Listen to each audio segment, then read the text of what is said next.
information about the likelihood that people will become susceptible to particular diseases. This is a controversial subject because it raises profound questions about should you tell your employer, should you tell your insurance company, what are the rights and obligations that affect this knowledge. In time, I suppose, these controversies will be sorted out. But they're not looking for things that don't involve diseases, because helping people understand the diseases to which they're more susceptible is a much more profitable venture, because then they might be able to take preventive treatment, they may be able to swallow the right pills or have the right operations or avoid circumstances such that their exposure to these illnesses has been reduced. In time, this process will lead to understanding how genetic factors influence a wide variety of things having nothing to do with diseases, like intelligence and personality, religion and political ideology. And in time, in 20 years, perhaps sooner, a little device will be available that you can purchase for $300 or $400, and you take a swab from the inside of your cheek and put it in there, and it will sequence your entire human genome and begin to tell you a lot of interesting things about yourself.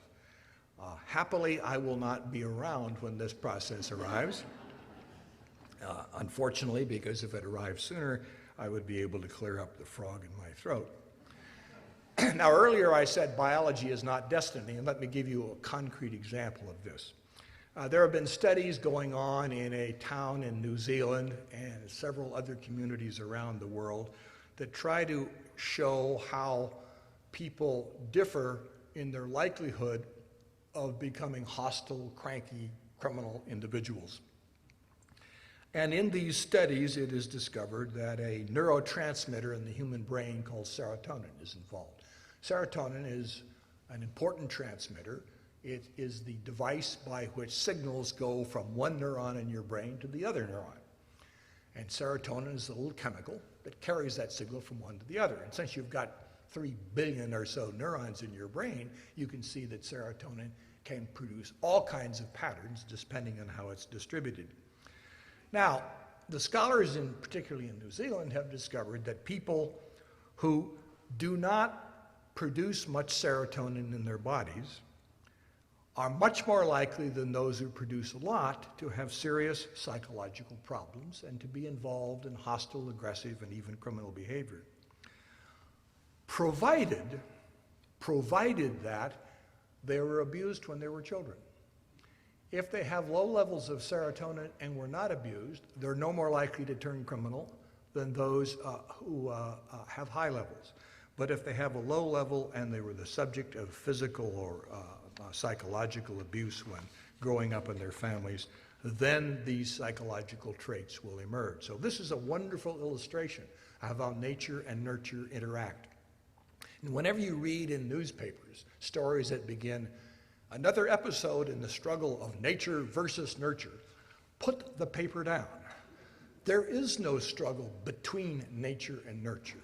What we're trying to learn is the interaction between nature and nurture, because that interaction will profoundly affect our behavior. Let me give you some examples from American history. I was teaching at Harvard in the late 1960s when various students seized our administration building and pretty much ruined 2 or 3 years of my life and that of most of my faculty colleagues. This did not occur because there had been a sudden genetic upheaval producing more SDS members. A student body that had left the faculty pretty much alone wasn't suddenly galvanized by some genetic transformation. Rather, people who were disposed to have a radical view of the world were activated by events at the time. The war in Vietnam, the struggle over civil rights. They were activated by group pressures, and as a consequence of the interaction between their predisposition and these environmental factors, they seized the administration building. By the same token, lynchings in the South, which happily have just about disappeared, but which were quite common in the 1920s, 30s, and 40s, did not become common because there was suddenly a genetic increase in the number of ultra-conservatives in the South. It was instead because a number of people who were ideologically predisposed to order, maintenance authority were activated by mob scenes, media frenzies, the shock of criminal events, such that they were led to do terrible things to other people. So that the interaction between the environment and our genetic basis is very clear. Now, when I say that genes affect our political ideology, let me clarify a bit of this, because our political ideology is not easily measured. The Wilson-Patterson scale I mentioned earlier consists of 28 words and phrases to which you say I like or I don't like or I agree or I disagree. That's a beginning, but it's a very crude beginning.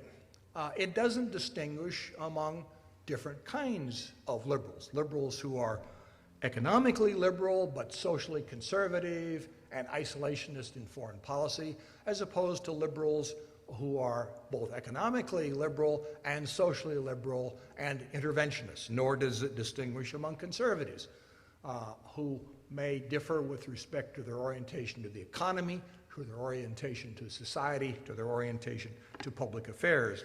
In short, political ideology, as defined by the Wilson-Patterson scale and other scales that people have used, is a very clumsy technique.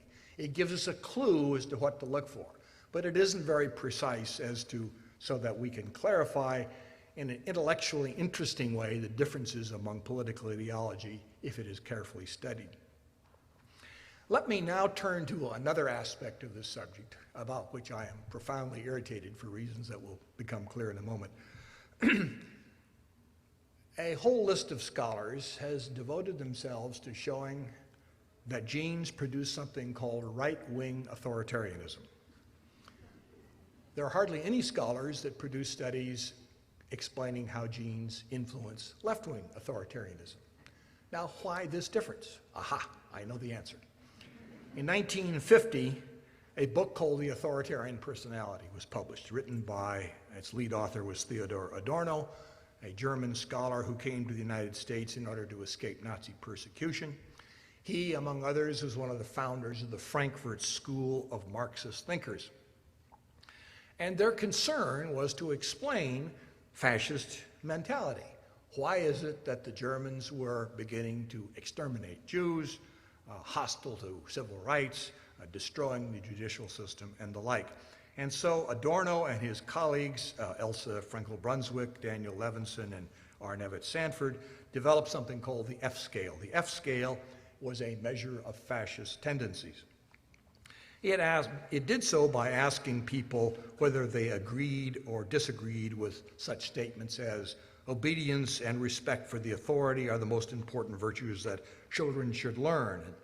Most of our social problems would be solved if we had a better government, and that sort of thing. And in conclusion from this analysis, they wrote the following: a basically hierarchical, authoritarian, exploitive parent-child relationship, they didn't know about genes then, is apt to carry over into a power-oriented, exploitively dependent attitude. They may well culminate in a political philosophy and social outlook which has no room for anything but a desperate clinging to what appears to be strong and a disdainful rejection of whatever is relegated to the bottom. Pretty strong statement. It was seized with delight by American scholars, with the exception of a few. The great Chicago sociologist Edward Shills didn't believe a word of it, because as he looked around, he noted that this might well describe right-wing authoritarians, but what about left-wing authoritarians? The Bolshevik Party, then in power in the Soviet Union, was committed to party loyalty, preoccupied with avoiding intense political conflict, determined to strip people of their rights, determined to exterminate people who are kulaks, and thus stood in the way of the collectivization of Soviet agriculture, were suspicious of hostile conspiracies, and were nativists and xenophobes of the worst sort. Not a word about this in The Authoritarian Personality. And Schill said, somebody has got to stand back and look at authoritarianism of both the left wing and the right wing source, because clearly, from the experience ordinary people have, it is obvious that both kinds work.